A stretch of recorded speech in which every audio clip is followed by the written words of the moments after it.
Right, okay, guys. So, I told you guys last week that there was a change in my gaming collecting. And yeah, it's a bit of an unusual one.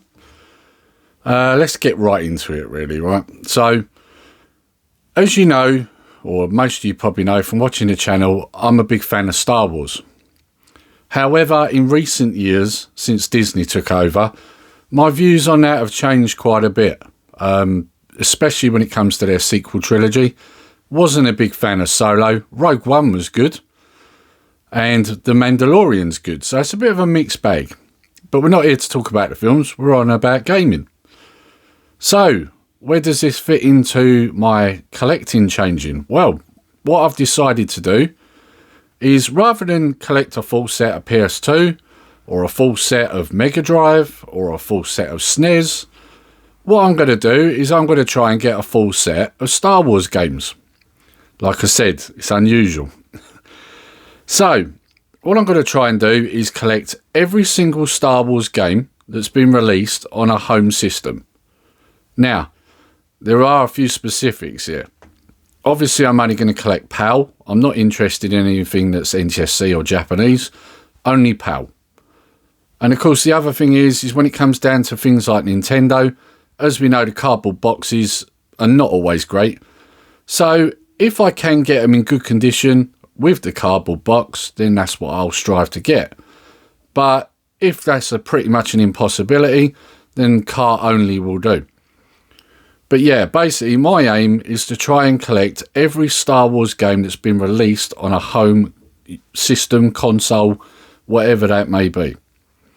And I'm hoping you guys will enjoy coming along on this journey with me, because I do have some Star Wars games, but not many. And there are a lot out there. So, and in some cases, I'm going to end up getting these games more than once because they were released on more than one system.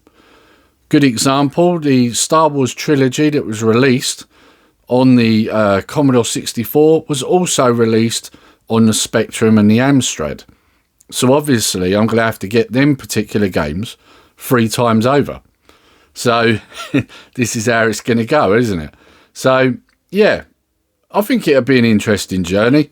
Now one thing I do want to point out also is obviously, for example, on the Commodore 64, the Star Wars trilogy game, or trilogy games should I say, were released on Hit Squad, but they were also released on the normal tape, which looked like the double case. Now, I'm not going to go down that rabbit hole where I try and get every single variant, because I think that's pointless. So what I'm actually just going to do is just get each version of the game for each system. So, because otherwise I could end up buying Star Wars twice on each system, you know, and then that just gets a little ridiculous. I don't need to have it twice. I only want one version of it. That'll do. As it is, I'm going to be buying the same games on more than one system. So I don't need to be buying every variant of it as well. Because some of these games, let's be honest, there's a lot of variants. So we're not going to go down that rabbit hole. Unless, of course, somewhere along the line I'll decide, well, hang on, this version is slightly different. I might get that one as well. So it might change, we'll see. But, you know, like any journey, things change along the way. So we will see with that. But yeah, so this is basically what I was on about when I said that my collecting was going to change. Now, that's not to say that I won't be buying games of every other type like I normally do, because I will be. But I will be concentrating on a full set of Star Wars games as well. So, like I say, it's a bit unusual. Although, saying that, are you surprised? Probably not. You know, I'm a Star Wars fan. I mean, you can see this picture right behind me, right? You know, it's obvious I'm a Star Wars fan. Like I say, in recent years, not a massive fan of what Disney's been doing with it, but I do like the stuff that came before that. And as a result, I like Rogue One because it was done by a fan. Same as The Mandalorian, also done by fans.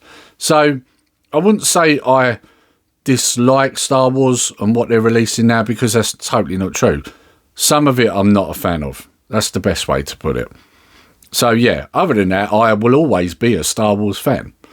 And as a result, I want to get all these games. And there are a lot of good games. And let's not forget, most of these were released before Disney got their grubby hands on it. So there are some very good games that were out before that. So I hope that clears that up a little bit, guys, and I hope you're going to join me on this journey, because like I say, there are quite a few games, so you know, this journey will go on probably for some time. So yeah, I'm hoping you're going to jump on board, guys, and just watch me try and collect all these. I imagine it's going to be hard. It's not going to be easy. There are going to be some that are going to be difficult to find, or maybe even expensive. So we'll see how we go. But the plan is to get them nonetheless. So we'll see. Anyway, guys, I hope you've enjoyed this video. And until next time, take care, stay safe. Nerdy Geezer out.